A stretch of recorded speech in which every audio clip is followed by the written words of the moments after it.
Assalamualaikum warahmatullahi wabarakatuh. Perkenalkan, nama saya Azizawan Ismail dengan NIM 181204x60. Di sini saya akan menjelaskan tentang pentingnya kepemimpinan berbasiskan moral dalam menghadapi berbagai bukti penyalahgunaan tanggung jawab dan kewenangan yang diberikan pemilik dan pejabat perusahaan. Seorang pemimpin memegang peran penting dalam organisasi sebagai cerminan yang positif bagi pengikutnya. Pemimpin memberitahu hal-hal penting melalui tingkah laku yang ia contohkan kepada anggota timnya. Bisnis tidak hanya suatu perwujudan manfaat ekonomis, tetapi juga berbicara mengenai nilai kepemimpinan berdasarkan moral. Bukan berarti mengesampingkan untung rugi, nilai saham, biaya produksi, dan hal lainnya. Melainkan juga mengikuti nilai etika yang berlaku dan mengakui pentingnya arti manusia, kualitasnya, dan tujuannya yang lebih baik. Di sini kalian bisa mengamati dan kalian juga bisa menilai apakah seorang pemimpin tersebut sudah bertindak sebagai pemimpin yang bermoral. Pertama, kalian bisa menilai apakah dia mampu bicara dan menjunjung tinggi prinsip moral yang ada. Kedua, berfokus hal yang benar untuk organisasi dan orang yang terlibat. Ketiga, menetapkan sikap sebagai contoh. Keempat, jujur pada diri sendiri dan orang lain. Kelima, mengusir rasa takut dan membuang hal-hal yang tidak penting. Keenam, membangun dan mengomunikasikan aturan-aturan dan etika. Ketujuh, tidak mengampuni tindakan-tindakan yang melanggar etika. Kedelapan, memberi reward untuk orang yang mengikuti etika. Kesembilan, memperlakukan orang dengan keadilan, kehormatan, dan saling menghargai. Dan 10, melakukan hal yang benar meskipun tidak ada orang lain yang melihat. Hai, perkenalkan nama saya Nevi, saya dari kelompok 6. Di sini saya akan menjelaskan pentingnya kepemimpinan berbasiskan moral dalam menghadapi berbagai bukti penyalahgunaan tanggung jawab dan kewenangan yang diberikan pemilik dan pejabat perusahaan. Kepemimpinan berbasiskan moral sangat penting karena moral merupakan salah satu faktor dalam pembentukan etika bisnis, di mana dalam etika bisnis moral merupakan salah satu faktor penting dalam apa yang akan kita lakukan untuk berbisnis, atau moral itu faktor penentu yang menentukan etika kita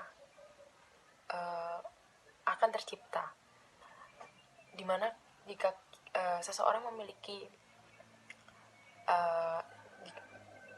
jika seseorang memiliki moral yang tidak baik, maka itu akan berpotensi seseorang tersebut juga memiliki etika yang tidak baik. Begitupun sebaliknya, jika seseorang sudah memiliki moral yang baik, maka itu akan berpotensi orang tersebut akan memiliki etika yang baik. Para pengusaha perlu memperhatikan etika berbisnis untuk meraih kesuksesan yang baik. Oleh karena itu, suatu organisasi atau perusahaan sangat membutuhkan pemimpin yang memiliki. Terima kasih teman-teman. Nama saya Muhammad Syafruddin. Saya anggota dari kelompok 6. Di sini saya akan membahas tentang pentingnya kepemimpinan berbasiskan moral dan dalam menghadapi berbagai bukti penyalahgunaan tanggung jawab dan kewenangan yang diberikan pemilik dan pejabat perusahaan. Dalam setiap organisasi maupun perusahaan, di sana tentu terdapat yang namanya struktur organisasi dan kepengurusan. Nah, di sini pentingnya pimpinan itu mengayomi atau memberikan contoh terhadap anggota-anggota atau karyawannya. Di sini kita akan membahas tentang moral kepimpinan dalam suatu organisasi atau perusahaan. Jikalau perusahaan itu tidak mempunyai pimpinan yang bermoral atau beretika dengan baik, attitude dengan baik, maka akan ada penyalahgunaan aset-aset perusahaan yang digunakan sewenang-wenang atau secara pribadi. Contoh seperti kemarin ada yang dalam trending kemarin tuh alat transportasi milik negara yang digunakan oleh pimpinan Garuda itu disalahgunakan dengan mengangkut barang-barang pribadi kayak mobil, terus Harley kemarin. Itu sangat-sangat tidak etis atau sangat tidak baik bagi pimpinan yang seperti itu. Tidak patut contoh karena akan merugikan pihak-pihak yang manapun karyawan rugi, negara rugi, dan kasihan itu kan dalam artian milik negara atau dengan yang lain lah. Terus di sini kan saya akan membahas tentang etika pimpinan perusahaan. Etika pimpinan perusahaan adalah sejumlah sifat-sifat utama yang dimiliki oleh seorang pimpinan agar kepemimpinannya itu dapat berjalan dengan efektif dan efisien. Jikalau pimpinan itu bisa memberikan contoh, berattitude baik, bermoral baik, maka akan anggota-anggota atau karyawan-karyawan pun akan ikut apa yang dicontohkan oleh dia gitu. Jikalau kata peribahasa itu gini, apapun yang baik akan mendapat yang baik, kalau apapun yang jelek imbasnya pun akan jelek. Sekian video saya, terima kasih. Halo, perkenalkan nama saya Niputu Ekaliana Febi Ananda dengan NIM 18120134. Di sini saya akan menjelaskan bagaimana mengkaitkan kepemimpinan moral dalam mengelola aset-aset perusahaan terkait COVID-19. Kepemimpinan moral dalam mengelola aset-aset perusahaan terkait pandemi virus COVID-19 sangatlah penting karena dengan adanya masalah tersebut, seorang pemimpin atau pelaku usaha harus menghadapi kondisi perubahan yang sangat cepat dan apa yang harus dilakukan saat pandemik sekarang ini. Ini adalah kondisi yang berubah sangat cepat, yaitu pertama, lingkungan bisnis memburuk dengan sangat cepat dan dalam jangka pendek. Banyak keputusan investasi, pembelian B2B, stocking supply yang sangat terbatas dan perubahan nilai dari nilai uang dan aset. Yang kedua, tingkat aktivitas dan produktivitas yang akan menjadi sangat lebih rendah karena pembatasan pergerakan manusia dan barang. Yang ketiga, kondisi yang memburuk ini akan menciptakan peluang dalam mengambil short-term profit bagi perusahaan sektor layanan fisik dan teknologi. Jadi, pikirkan bagaimana segera kita harus memikirkan modal bisnis jangka panjang. Kondisi perubahan yang sangat cepat ini menuntut para pemimpin bisnis untuk dapat bergerak dan cepat bereaksi.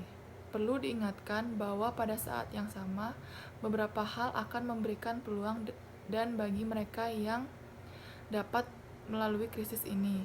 Bahkan secara bersamaan akan dapat mempersiapkan bisnis jangka panjangnya setelah melewati krisis ini. Berikut adalah yang harus kepemimpinan lakukan sebagai pemilik bisnis adalah pertama, yaitu menjaga cash. Cash is the king dalam kondisi saat seperti ini. Pastikan untuk segera menagih tagihan yang belum cair menjadi cash dan memangkas semua pengeluaran bisnis yang tidak penting. Pemasaran merupakan hal yang jelas, serta menunda perekrutan baru dan proyek-proyek yang tidak prioritas dan esensial. Kedua, jaga biaya tetap efisiensi. Segera tunjuk cost controller officer untuk menghilangkan biaya sampah seperti biaya sewa, pembayaran pinjaman, upah, dan lainnya. Oleh karenanya, beberapa kreativitas, keterampilan negosiasi, dan empati diperlukan.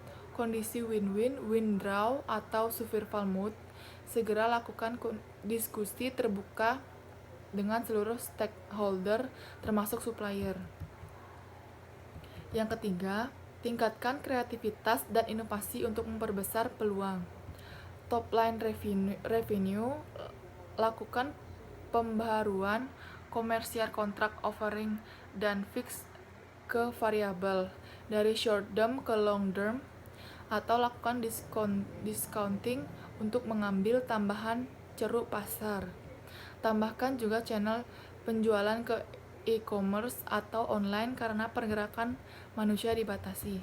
Bahkan kita bisa bangun channel baru melalui sharing welfare atau bagi-bagi rezeki dengan membangun reseller platform. Kenapa?